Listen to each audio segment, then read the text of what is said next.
Hello and welcome everyone. My name is Richard Capone, and today we're excited to have you here for our webinar, Next Generation Special Education Platform to Support Your Teachers. We also have Christina Barragan on as well, and we're going to be jointly presenting to you today. All right, so let me go ahead and start. So here's our slides. So I'm the CEO and co-founder of Let's Go Learn. And Christina is a customer success specialist. She's out of Houston, but she supports customers across the United States. And so today we're very excited to be presenting to you. This is a short webinar. It's only 30 minutes. So here's our agenda. We're going to have one slide on who we are. The next slide, I'm going to talk about the challenges facing special education today. And then I'm going to talk about how technology can solve these challenges. And obviously, a lot of that is what we do. And then we're going to be doing a system demo. So my slide portion that I'm covering is going to be pretty quick. It's going to be about 8 to 10 minutes, and then we're going to dive into the system and really take a look at it. And then, of course, we'll leave some time in the end for questions and answers. So without further ado, I'm going to start. So I founded Let's Go Learn back in 2000 with Dr. McCollum. Dr. McCollum ran the Reading Credential program at UC Berkeley. And it's sort of interesting because back then, our first adaptive assessment, which we launched in 2001, worked on a modem. Imagine that, right? It was very, very slow modem. But the real key for Let's Go Learn is we always were about diagnostic assessment. We wanted to know, why is a student struggling? Why are they doing well? And it turns out that the people who are also asking that question are special educators, right? So teachers and directors like yourself, you want to know that detailed data. So that's why we're real excited to be presenting today, and why we're so excited to be working with districts across the country who need that next generation technology tool. So I just want to real quickly go through some of the challenges facing special education departments. And a lot of the stuff you already know, but I'd like to articulate it so that we can reflect what we're doing back on these challenges, so it helps operationalize everything for yourself. So first of all, legal requirements for IDA, FAPE, they are still here. There was no relief because of COVID, right?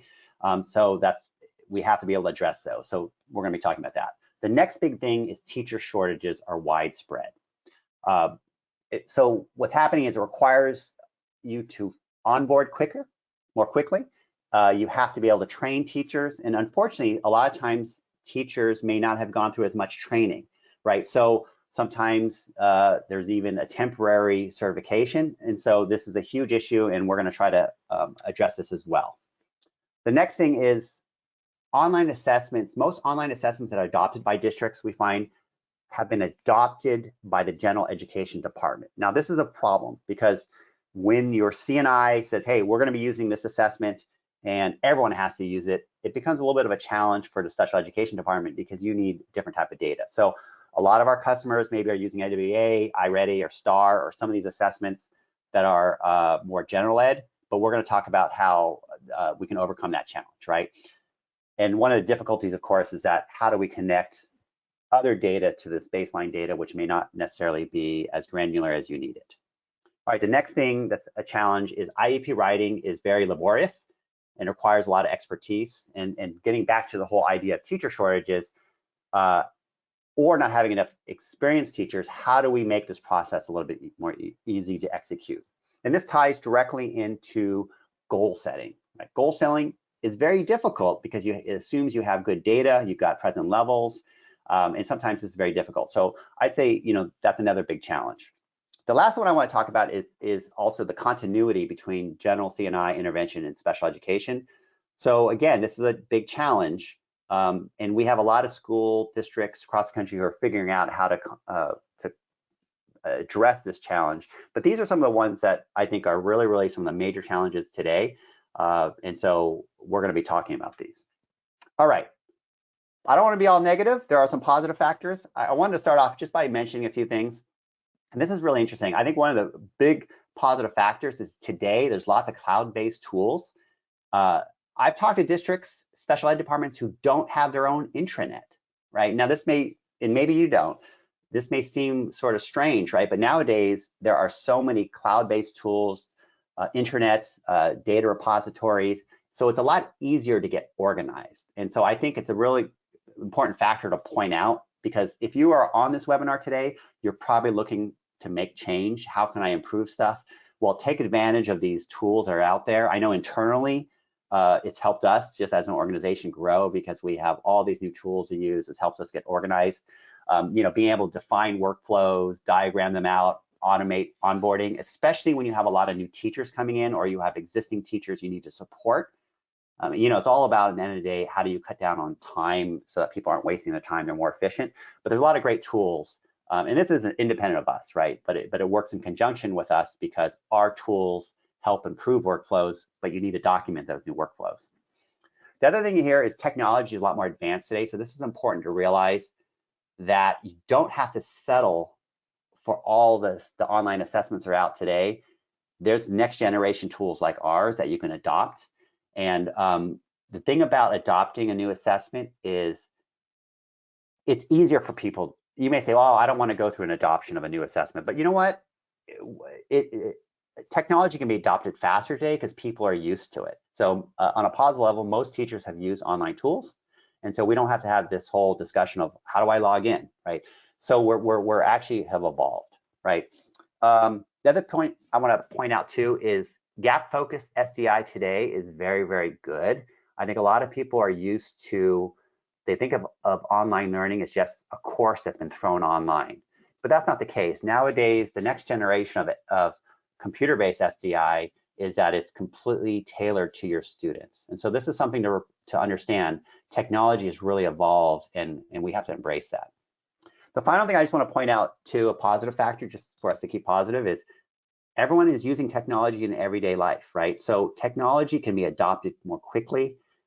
It's not as difficult on a positive level. Almost everyone knows how to do Zoom trainings. Everyone knows how to do web-based trainings, and that's great. So it means that trainings and adoptions, the pace is a lot quicker. All right, so that's all I'm talking about, sort of the background and positive factors. Let me talk about Let's Go Learn for another 5 minutes, and then we'll jump into the demo. So what is Let's Go Learn? So we are a data-driven personalized learning platform. We have diagnostic assessments that are very granular in math and reading. Dora is reading, Adam is math. And we span, when we assess students, we don't assess just at the grade level. So if you have an 8th grader or a 6th grader, or 4th grader, we adapt the full K-12 for reading, K-9 for math. We find exactly where students' instructional points are. This is very different than most assessments. We also have the formative assessments as well, and they're both on the same data set. So you take assessments, it goes into the center, which is our engine. We come up with all the present levels, the instructional points. This data in here drives your IEP tools. It helps with small group, whole group instruction. And then that data feeds into an automated course in ELA and math for each student, right? So on a simple level, you do an assessment, you get personalized gap-focused SDI. Teachers can assign lessons separately. That's what our platform is. So let me dig down a little bit more. Now, the other thing that's sort of important about all this, which is different, I talked about the continuity of general ed to special ed. We also support, while we're going to be talking about the detail, the most granular level of our system, general ed could also use our system, and they could only look at the grade level data, right? So on a general level, the general ed teacher may just want to know, well, how many of my students, do they know the standard? Are they on grade level? MTSS, RTI intervention, they're going to look at more detailed data. They're going to look at some diagnostic data for small grouping. They're going to look at how much intense intervention I need to give. So really what we're trying to provide, start off in special ed, but our tools could trickle down into MTSS intervention as well into general ed, and it's the same data set.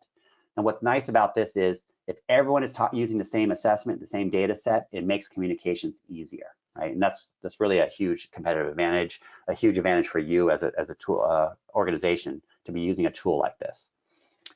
So how does our technology support you? In a nutshell, the way it works is everyone, your students with IEPs may take the assessment. In the assessment, there's narrative paths. You'll know all the present levels. You'll be able to see where is the student at, what do I need to work on next. That data is all there for you automatically. Now, this is huge because when you have new teachers, they don't always know how to assess all this, right? How do I assess students in 44 areas of math? That takes a lot of time, but having a computer adaptive assessment that can actually find it is really amazing. Now, the next step is you use the reports to pull out those narrative data for your class to pull out the data to set up your short-term objectives, right? That data is all there. It'll write out what Richard needs to work on, what Ann needs to work on. And then the next step from that is, is the data drives and creates the course for each student. So it's automatically gap focused SDI that's web-based. The students get their own courses, and then from there, anytime you want to test, if you want to do a quiz, you want to do test something very specific like short vowel, 2-digit by 1-digit multiplication, decimal place value, you can test it, and if you quiz it, that data automatically lays on top of your baseline data, because our baseline diagnostic assessment uses grade level scores and our formative assessment quizzes use grade level scores. It all lays on top, and that means you have one-click progress monitoring. So your teachers no longer have to say, oh, I just tested Richard in short vowel and he passed short vowel. He's demonstrated mastery. How does that relate data-wise to my baseline assessment? It automatically does. When we do that, we know that short vowels and phonics moves up, the phonics scores moves up overall in reading, and then my total score goes up. So it's all automated. Again, the goal here is to help your teachers save time so they don't have to worry about the logistical stuff of how to deal with data. Okay, so the real key here is, what is sort of our secret sauce? Our assessments are based on a diagnostic model. Most assessments like NWEA or other assessments, they're really grade level standards assessments. So if you're a fifth grader, you're gonna get mainly items around fifth grade, maybe some fourth, maybe some sixth, but you get those items at your grade level and they're not gonna adapt up and down. If you're in fourth grade here, in this example, let's say a fourth grader, we're gonna go all the way down to K and all the way up to as far as they can go. That is what's required in special education, because I need to know the present levels of the students across these 44 areas of math, right? Then if we take a look at this one place value, it says, okay, so-and-so took a test. This is where they mastered and maxed out. What does that mean? In our assessment, when you dive down into that one bar, we see that this student mastered expanded form, and that's a 3.9 grade level. What they need to work on next is place value, thousands, 10,000s, and then after that, they need to work on decimal place value, okay? So again, every single bar in our assessment is tied to skills and concepts because we're designed on a diagnostic model assessment. It's a very complicated, nuanced definition, but there's a difference there, and this is really the key for special education. All right, same thing in reading. You don't quite have as many subtests. There's 6/7 subtests. I don't have phonemic awareness listed, but it's another subtest that we test. Again, we go up and down to find where students their present level is, and then where their instructional level is next above that.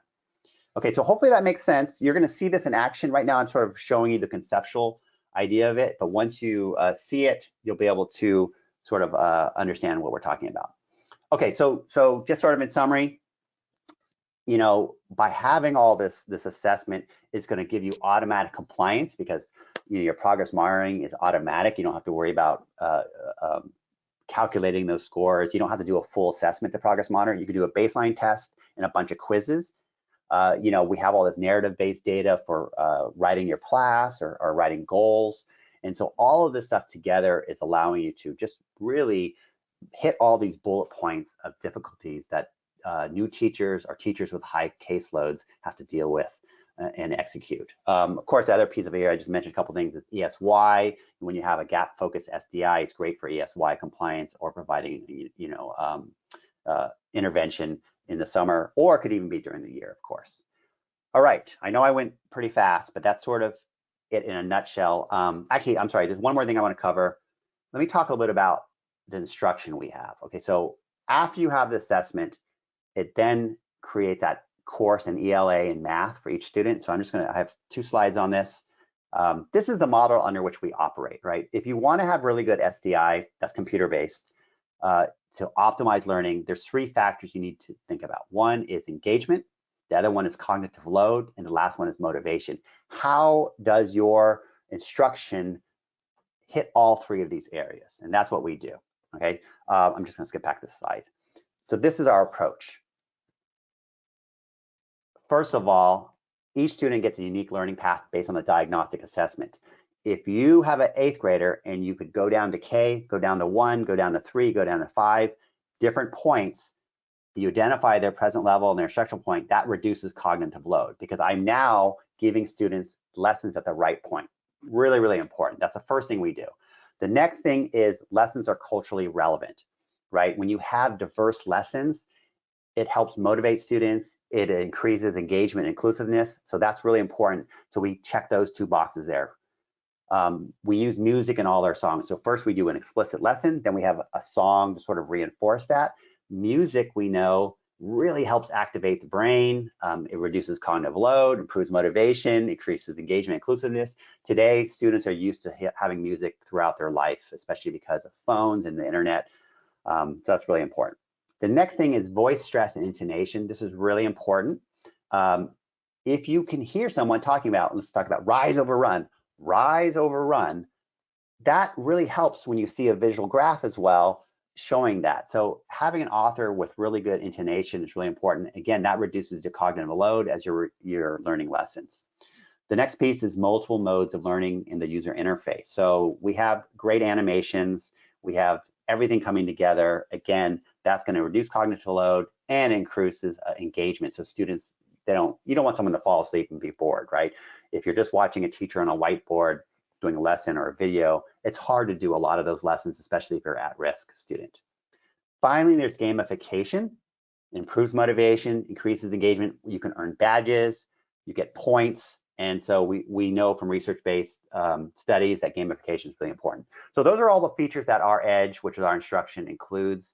I don't know if we're going to go into a lesson today, but I just want to really point that out because we really have a very thoughtful, all-inclusive system. Okay, that's it. So I'm going to turn this over to Christina. Great. So we're going to go ahead and hop into the system. Richard, can you see my screen okay? Yes, I see it. Looks great. Okay, great. So we're going to start off just looking at the main page that your teachers are going to see whenever your students take an assessment, and then we're going to highlight some key reports. We'll be looking at this through the lens of ELA today, just for the sake of time, but the same setup will be on the math side as well. As Richard mentioned, there are 44 subtests in math, so they're actually going to be able to get even more granular than this, but you'll have scores within each of those areas. So what we're looking at here is a teacher dashboard. You're going to see all of your students listed, and you're going to see scores in each of the different subtests. So they'll have the title up here as well as the score range. All of those scores are grade level equivalent scores, so that makes it really easy for everyone involved to understand. We do also have a weighted score. If you do need just one number overall, how that student is performing, you'll have that information as well. And then the first report that I wanted to highlight is going to be our teacher and parent report.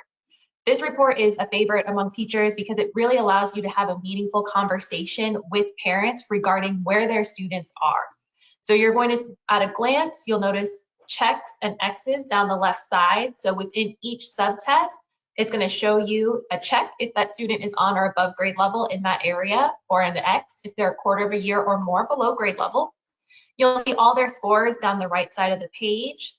And then beneath each subtest, you're going to be able to see some examples of some of the things that the student was able to do, as well as some of the things that they had some issues with, or where they might have made some mistakes. So you'll see all of that information here. But what this report also has is it breaks the assessment up into 3 major areas. So we're looking at how the student reads words, how they understand words, and then how they put it all together to make meaning. And it gives you bullet points within each of those areas. So you're going to see some present levels for that student, what that student is able to do, as well as some struggles. And then you're going to see a goal in that area. So teachers love this report because you can really understand the data. You don't have to be a statistician to have that conversation with parents and let them know, here's where your student is and here's where we're trying to get them. In addition to that, because of all the narrative, these are some things that you can pull as well. If you are working on your IEPs, you have some really clear narrative here. We do have a whole report that we're going to look at in just a second that helps you with IEPs, but this is just another resource that you can use. And then as you scroll down, you'll see that same thing here. You have those bullet points letting you know where the student is with vocabulary or how they understand words, as well as a goal.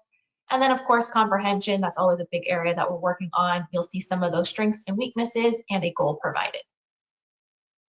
This report's also going to give you a detailed profile for the student. So that report's going to tell you, or that profile is going to tell you some of those strengths, some of those weaknesses, give you some ideas for some things that you might want to work on with that student as well.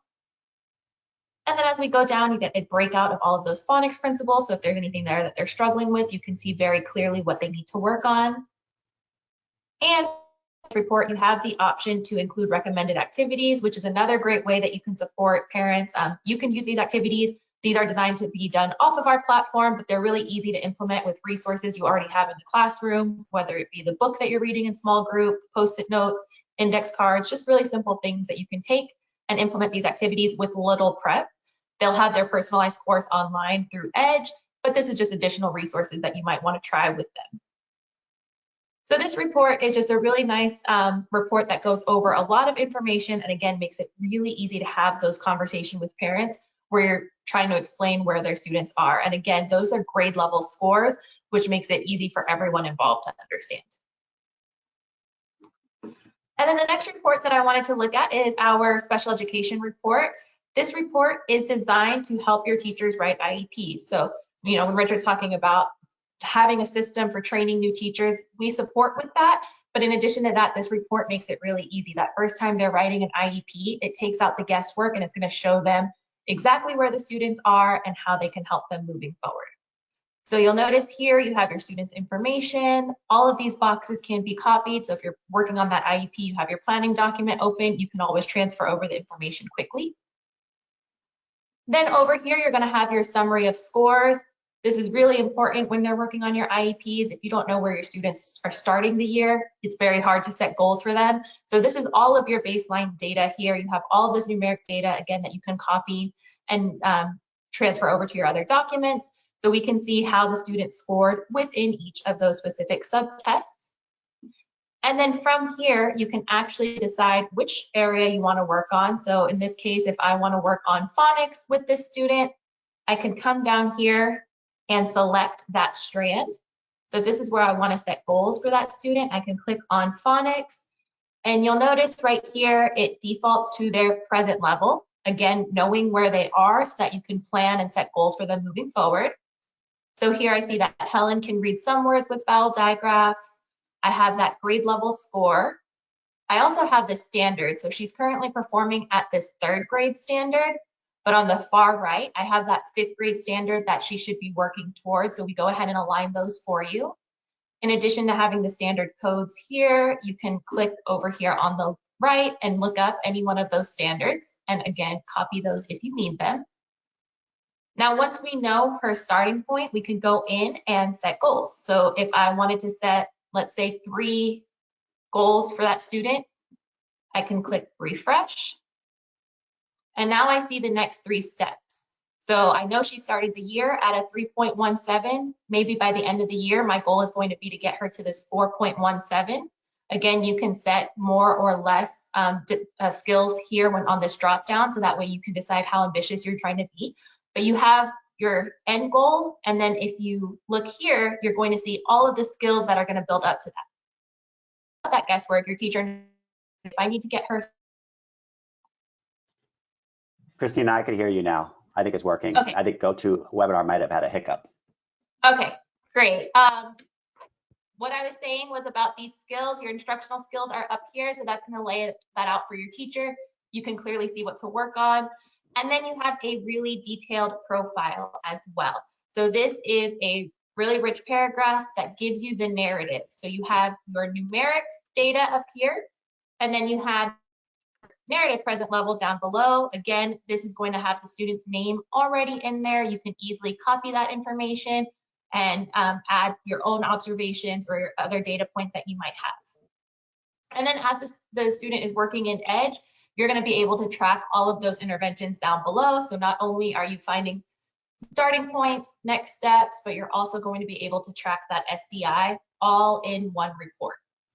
And then as Richard mentioned, we have formative assessments as well. So if I am setting goals within phonics, I can easily monitor the student's progress by queuing up a vowel digraph quiz, followed by an R-controlled vowel quiz. As I work on these skills and provide intervention, I can quickly queue those up. And all of the data is going to feed back into your active pulse reporting. So that way you can quickly monitor their progress. And we're going to have that data for you year over year. So as long as the student is in the system, we're going to be able to go back in, compare those scores. I can select which assessments I want to compare, and then very easily chart that data so that I can share with the parents that I have been progress monitoring and here is how they are doing. So I And this know we just provides kind of, automatic compliance too. Sorry for interrupting, but this also provides that automatic compliance that sometimes you need. Yeah. yes, yeah. So I know we just went through a lot there and I hope not too much cut out there when it glitched, but did you have anything else that you wanted to add before we get to questions, Richard? No, actually, I don't. I know we really just shared with you all a small bit, but I think the real key here is to see the sort of paradigm shift you can have with new technology that is diagnostic based, that has the whole adaptive range. You could see how this can make things a lot easier. Christina and her department, they'll do trainings based on initial product training, writing the IEP, setting your goals, assigning SDI. So they really also deliver it all in bite-sized pieces. So I just wanted to sort of reiterate that Christina and her whole department that she's in really is about supporting districts implement. Let's go ahead and take some questions now. Let me see. I see one question here. Can you explain a little bit about the baseline data and how you mentioned that it connects? So the baseline data, when you take the assessment, you get those grade level scores. So the idea is, let's say in phonics, later on you do a quiz on diphthongs. If the student masters that diphthong quiz, it now has a higher grade level point, and so it'll automatically push that phonics bar up, and then it automatically recalculates the weighted score, which is the total score on the far right. So that's what the beauty of the system is. Teachers don't have to think about it. Do the baseline test, apply quizzes, and automatically you get new snapshots that are generated at the end of the week. And so you really have this rolling, running progress monitoring without thinking about it. Okay, so hopefully that answers that. Let's see, here's another question. Can you talk a little bit about the SDI Edge lessons? How does that work with the assessment? Okay, so real quickly, based on this, 7 scores of reading and 44 scores of math, each student gets a custom course. Do you have a student you could just sort of show their personalized lesson? Yeah. So it automatically generates it. And then what happens is every student gets all the lessons, and they basically just execute the lowest lessons first, right? So it's all automated. Now, every time they take a quiz, so this is an example right here, this one student's getting all these different lessons, but it's going to differ, vary for every single student, right? And as a teacher, if you want to sort of push something up, like, oh, tomorrow I'm working on Pythagorean theorem, you could assign the exponents refresher the day before, right? So you have the ability to do assignments, but also there's always that automated SDI that works on the student's lowest gaps. So that's how that works. Okay, I had the wrong slide there. All right, well, that's it. I think we're done. I think we're a little bit over time, so I want to be respectful of that. Christina, is there anything else you wanted to add before we wrap up? No, I think that's it. Okay, well, thank you very much, everyone. We are going to send a recording out to you. We'll send the slides out to you. If you have any questions, feel free to contact us. And thank you very much for attending the webinar today. Have a great day. Thanks, bye.